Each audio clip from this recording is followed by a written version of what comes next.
बिल्कुल साफ शब्दों में बता देना चाहता हूं कि जो सेना है, जो सेना के बेसिक इथॉस है, उसमें कोई बदलाव नहीं और उसमें मेरा मानना है कि कोई बदलाव आएगा भी नहीं और वही आपकी सेना की सबसे बड़ी ताकत है। और कितना भी परिवर्तन कहीं भी आ जाए, यह ताकत आपकी सेना की कभी कम होने वाली नहीं है और यही है जो कि आपकी सेना को अजेय बनाती है।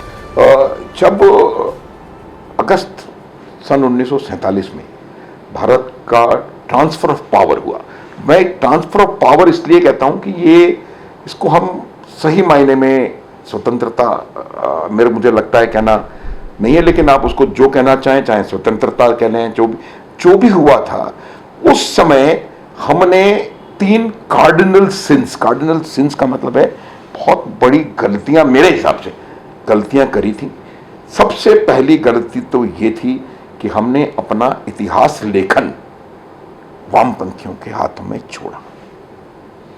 उससे क्या हुआ कि जो हमारा इतिहास आज हमारे सामने है वो काफी हद तक वामपंथी विचारधारा से प्रेरित रहा और मेरी समझ से जो इतिहास हमें पढ़ाया जाना चाहिए था या जो इतिहास सही है वो हमारे लोगों के सामने उस तरीके से उस समय नहीं आ पाया। उससे क्या होता है कि जब आप नए नए राष्ट्र बने हैं और आपको लगातार पढ़ाया जाए कि ये काम इस वजह से हुआ है तो आप मान लेते हैं उसको।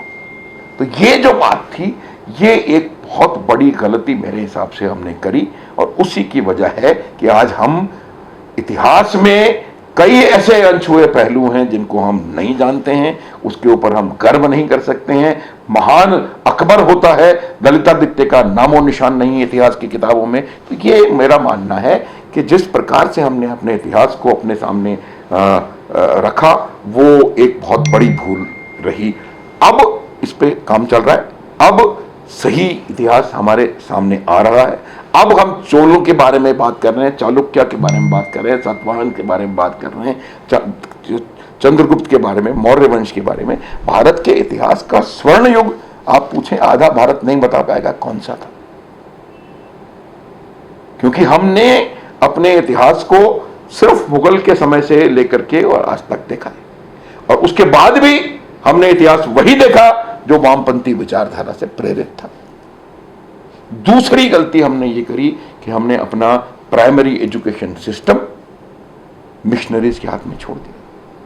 वजह यह होती है कि जब आप नए नए राष्ट्र बने तो आप दूसरों के साथ कम्युनिकेट कैसे करेंगे, उसको कम्युनिकेट करने के लिए भाषा चाहिए और वो जो भाषा थी जिस भाषा में कम्युनिकेट कर सकते थे वो भाषा अंग्रेजी, और अंग्रेजी पढ़ाई जाती थी मिशनरी स्कूल्स में जिनकी विचारधारा माइंडसेट ब्रिटिश था। तो आप अगर यूं भी कहें कि हमारे को जो ट्रांसफर ऑफ पावर हुआ था वो transfer of power from the British to the British mindset था तो गलत नहीं होगा। हमने सनातन के बारे में बातचीत करना दशकों के बाद शुरू किया है। और तीसरी जो सबसे बड़ी मेरे हिसाब से भूल थी, आप देखो कि वो समय था कोई टेलीफोन नहीं था, कोई टेलीविजन नहीं था, रेडियो नहीं था, समाचार पत्र की रीच 15 किलोमीटर से ज्यादा नहीं थी जहां तक आप पैदल जाकर के समाचार पत्र को भेज सकते हैं। कोई फोटो खींचने का तरीका नहीं था, लेकिन एक चीज सब जगह पहुंचती थी, वो था बाइस्कोप। और हर गांव गांव में बाइस्कोप देखो, तमाशा देखो, ये करो। और उसको हमने अपनी एंटरटेनमेंट इंडस्ट्री को गलत जिहादियों के हाथों में छोड़ दिया। अब मैं आपको बता रहा हूं, आप एक एनालिसिस करें कि जितने भी नेगेटिव रोल्स 40 के दशक में, 50 के दशक में, 60 के दशक में, 70 के दशक में हिंदुस्तान की फिल्मों में थे, वो नेगेटिव रोल किरदार क्या थे। आप स्वयं इसका निर्णय ले लें। तमाम नेगेटिव रोल्स इस प्रकार से थे कि एक आदमी है जो आपको पीस रहा है, आपसे फायदा उठा रहा है, आपको तोड़ रहा है, कोई आपको मंदिर में नहीं जाने दे रहा है, छुआछूत, ये वो, हर गलत काम एक प्रकार के लोगों के साथ जोड़ दिया। हर विलन, ये आजकल व्हाट्सएप में भी घूम रहा है। गुनाह एक भाषा का शब्द है, गुनाहों का देवता ही क्यों, कुछ और भी हो सकता है। वासना का पुजारी ही क्यों, कुछ और भी हो सकता है। लेकिन मेरा यह समझ है कि एक विशेष सोच समझ के स्ट्रेटजी के तहत आज भी आप देखेंगे कि कितना प्रभाव, चाहे वो डी कंपनी हो, चाहे वो ये हो, चाहे वो हो, भारत की फिल्म इंडस्ट्री पर उन लोगों का है। आपने आपकी फिल्मों के माध्यम से कभी भी आपके अपने हीरोज को प्रॉप अप ही नहीं किया। कितनी फिल्में आपने गुरबचन सिंह सलारिया पे देखी हैं, कितनी फिल्में आपने सोमनाथ शर्मा पे देखी हैं, कितनी फिल्में आपने ब्रिगेडियर राजेंद्र सिंह पे देखी हैं। ये आपके हीरोज।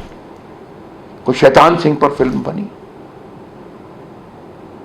तो ये मेरा मानना है कि उसकी वजह से आपने कुछ इस प्रकार के बीज बोल डाल दिए जो कि समाज को विभाजित करने का काम उन्होंने किया। जब आपको ये सदैव बताया जाता रहेगा कि पुजारी जो है वो ये करता है गलत काम, और जो सामंत है वो ये गलत काम करता है, जो जमींदार है वो गलत काम करता है, और वही चीज आपको पता पड़ रही है, कुछ और चीज पता नहीं पड़ रही है, रिबटल नहीं है इसका।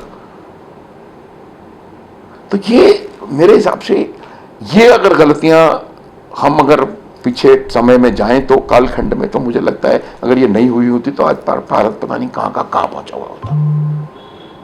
अब ठीक हो रहा है, धीरे धीरे हालात सुधर रहे हैं, और आगे ईश्वर की दया से होगा, बढ़ेगा काम। आप देखो सुभाष चंद्र बोस की मूर्ति को इंडिया गेट पर लगने में आपको 80 साल लग गए।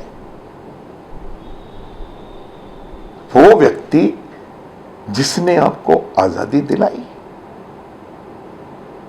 डिबेटेबल है, कोई डिबेट की जा सकती है, लेकिन मैं सिद्ध कर सकता हूं कि जितना हाथ आजादी में, भारतवर्ष की आजादी में या स्वतंत्रता में या ट्रांसफर ऑफ पावर, जो भी, जितना हाथ सुभाष चंद्र बोस का, इंडियन नेशनल आर्मी का, और जो बॉम्बे में नेवल म्यूटनी हुई थी उसका है, उतना किसी का नहीं। अंग्रेज भारत को छोड़ के इसीलिए गया कि उसको पता था कि जिस सेना के ताकत पे वो भारत पे राज कर रहा था, वो सेना अब उसके साथ नहीं है।